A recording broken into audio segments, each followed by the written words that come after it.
Alright, this is to finish our history portion at school on Japan. Puppetry was a popular form of entertainment. So we decided to put on this puppet show called The Andy Elephant by Bill Peet. One morning, a tiny ant crawled up a tall blade of jungle grass for a view of the river. All at once, he was caught by a breeze that sent him sailing off into the swirling water. Just when it seemed to be swept downstream and gone forever, the ant grabbed onto a snag and scrambled to safety. There the ant remained, stranded, wondering what he would do, when he spied a mud turtle creeping along the riverbank. "Oh, Mr. Hardshell," called the ant in this wee small voice, "would you be so kind as to give me a lift back to dry land? It's a nice day for a swim." The old turtle turned his head slowly, and after a long look at the ant, said, "I've had my swim for today. And besides, if I went racing about, helping everyone who was in trouble, I'd have no time left to relax." Then the old turtle tottered on his way to find a place where he could sun himself. When the turtle came to a warm, flat rock, he crept slowly up the edge. Suddenly, he went toppling backwards and landed upside down. "Blast it all," he muttered. "Dad blame it." And he began thrashing out with his legs, desperately trying to right himself. But all the kicking could do was send him to rock about on his shell. That was all.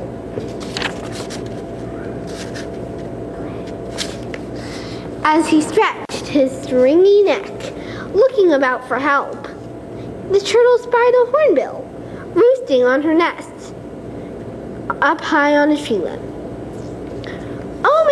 "Oh, Mrs. Big Bill," he called, "would you mind helping me back to my feet? With one flip of your beak, I'm sure you could do it." "I could," snapped the bird, "but I won't. This will teach you not to be so clumsy." As she leaned down to say some more, the hornbill tipped the nest, and her one big egg rolled out to go tumbling all the way to the ground.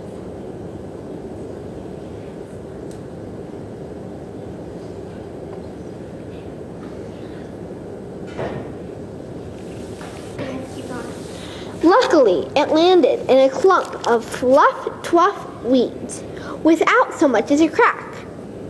"Thank goodness," she cried when she found the egg, all in one piece. Then, seizing it in her beak, she fluttered her wings as she tried to take off. But her oversized beak, plus the cumbersome egg, were too much of a load. Still, she kept on furiously thrashing the air until her wings were worn to a frazzle. As the miserable bird sat there, staring helplessly at the egg, a giraffe came striding along. "Oh, Mr. Greatneck," she called, "you've come at just the right time. If I perched on your head with the egg in my beak, you could carry us back up to my nest." "Indeed, no," scoffed the proud giraffe. "If I did such a thing, how silly I would look, and I'll have no one laughing at me. No, indeed." And Mr. Greatneck went on his way with his head held high, nibbling at the treetops. He was so intent upon the tasty leaves that he didn't notice the tingle-dingle vine until it was caught up around one leg. "Here now," snorted the giraffe with an angry kick. "How dare dare you? The kick merely gave the vine an extra twist, which tightened its grip. And then, in a fury, the giraffe began kicking wildly about with all four legs. The more he kicked, the more entangled he became. Finally, his legs were so tightly tied up in the vine, he couldn't budge. As he stood there, in a tangle, he spied a lion heading his way. What good luck, thought the giraffe. With those great claws of his, he could rip this vine to shreds in one swipe. Oh, Mr. Big Paw, he called to the lion, just look at me. The lion took one look, then burst into a great roaring laugh. Ho, ho, that is funny. Ho, ho, ho, I see what you mean. Ho, ho, ho, ho. And laughing merrily, he went on his way through the jungle. The lion was still laughing to himself as he flopped down in a patch of shade for a bit of a catnap. He flopped down with such a whomp, it upset a huge boulder, which was all set to topple. To the lion's surprise, it rolled over and came down right upon his tail. With a furious roar, he leapt to his feet, tugging frantically to free himself. But he soon found it was useless to struggle. He could never get loose unless he was willing to part with his tail. As he sat there, growling over his bad luck, a rhino came along. Oh, Mr. Hornyhead, he called, would you mind bumping this stupid boulder off my tail? One nudge of your great snout would do it. I would, said the rhino, if you could think of some way to return the favor. Right now, said the lion, all I can think of is my poor tail. Too bad, said the rhino as he went lumbering off through the trees. The rhino never bothered to watch where he was going. With a great horn out front, he went plowing through all the brambles and the brush. When all of a sudden, zump, he blundered head-on into a stump. Out of my way, you stupid stump, he snorted. And with a furious lunge, he tried to knock over the stump. This drove the horn still deeper. Then, with a mighty tug, he tried pulling himself free, but the stump refused to let go.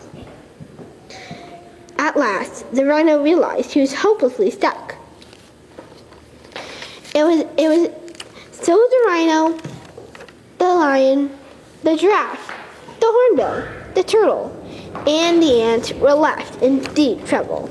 At least, that's the way things would have been if a jolly big somebody had decided to take a stroll through the forest that day. It was a huge elephant with such great spreading ears. He could hear the slightest sound, the faint rustle of a leaf, the least snap of a twig, or even the tiny voice of an ant calling. He reached his long trunk out over the river and invited the ant to come aboard. Then he carried him safely back to dry land. How can I ever thank you enough? Cried the grateful ant. It was no big thing, said the elephant. But it was a big thing for me, said the ant. It was everything. And he scurried away through the grass. If you've got time to bother with a nothing of an ant, grumbled the old turtle, how about me? You are in a pickle, said the elephant. And with the tip of his trunk, he flipped the turtle back onto his feet. Then, without a word of thanks, the old codger went tottering away down the bank to disappear in the river.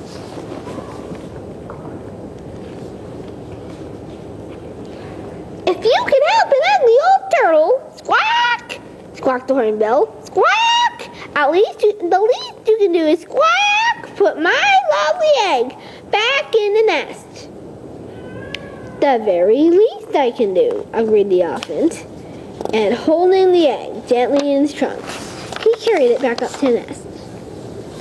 It's a wonder it ain't cracking, snapped the bird as she settled down onto the egg.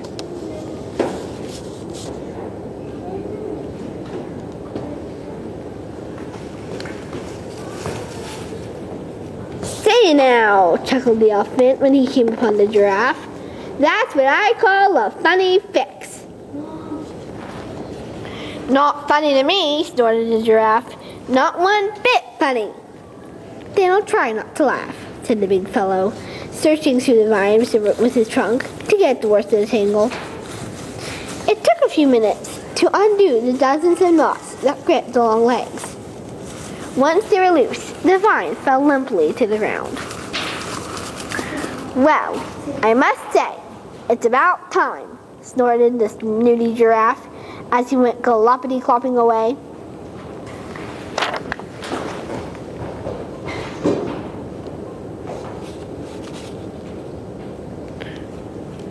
What have we here? asked the elephant when he came to the lion. We have a big, stupid, bumbling boulder, growled the lion. That's what. Then be off, stupid boulder. And the huge tusker heaved the boulder into the air with his trunk and sent it tumbling. Once he was free, the lion gave his tail a few switches to make sure it was working. What a relief, sighed the lion. Someday, when I'm in a better mood, I must remember to thank you. No hurry, said the elephant. He continued on his way through the jungle, where he soon found the hopelessly stuck rhino. And with one almighty jerk, the rhino went sailing free of the stump to land with one big lump. That was one whale of a jerk, muttered the rhino. Hope you got some fun out of it. It was a pleasure, smiled the elephant as he went merrily on his way.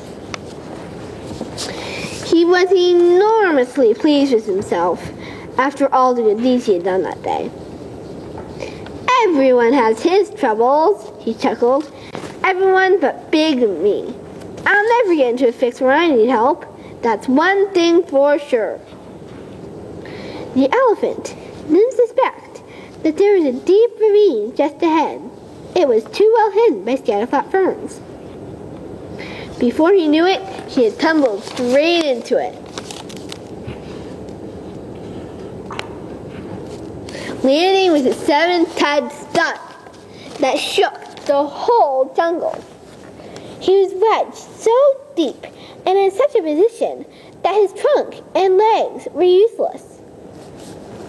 Serves me right, he muttered, for feeling so almighty big and all-powerful. Now I'm the one who needs help. Help! He bellowed. Help! Help! Help! Then he waited anxiously for a reply. He waited for hours, staring up the sky until it faded into evening and a deep stillness settled over the jungle. It was so quiet, his great spreading ears caught the sound of footsteps, tiny, tiny footsteps, from somewhere above. Who's there? Asked the elephant.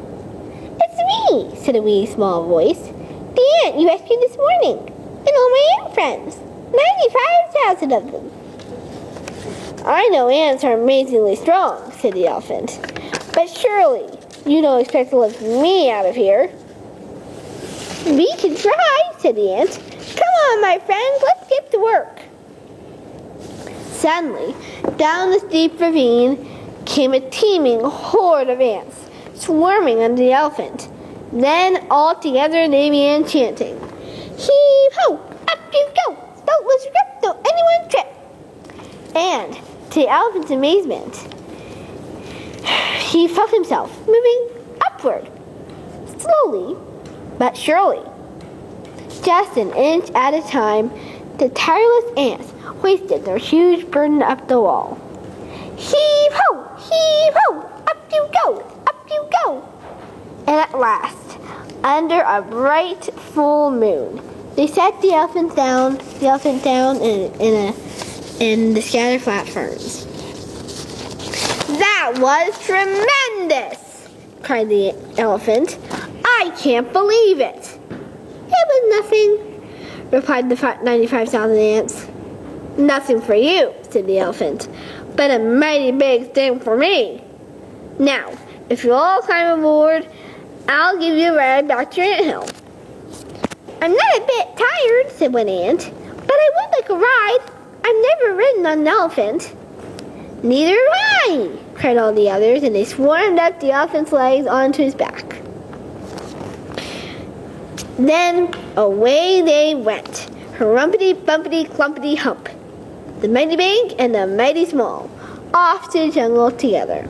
The end.